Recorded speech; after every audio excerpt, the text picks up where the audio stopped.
കനത്ത മഴയിൽ റോഡരികിലെ മരം പൊട്ടി റോഡിനു കുറുകെയും ഇലക്ട്രിക് ലൈനിലേക്കും വീണ് 1 മണിക്കൂറോളം ഗതാഗതം തടസ്സപ്പെട്ടു.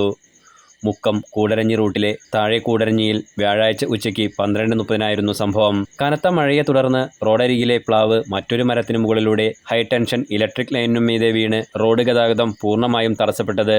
വിവരമറിഞ്ഞ് മുക്കത്തു നിന്നെത്തിയ അഗ്നിരക്ഷാസേനയുടെയും KSEB ഉദ്യോഗസ്ഥരുടെയും നാട്ടുകാരുടെയും സഹായത്തോടെ 1 മണിക്കൂറോളം പണിപ്പെട്ട് മരം മുറിച്ചുമാറ്റി. തുടർന്നാണ് ഗതാഗതം പുനഃസ്ഥാപിച്ചത്.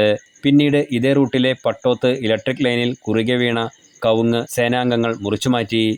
മുക്കം കടത്തുപാലത്തിന് സമീപം റോഡിലേക്ക് മറിഞ്ഞു വീണ മുളക്കൂട്ടം മുറിച്ചു നീക്കിയാണ് അഗ്നിരക്ഷാസേന മടങ്ങിയതും. Station officer M. അബ്ദുൾ ഗഫൂറിൻ്റെ നേതൃത്വത്തിൽ senior fire officer P. Abdul Shukoor, സേനാംഗങ്ങളായ O. Abdul Jaleel, R. Mithun, KP Ajeesh, Saneesh P.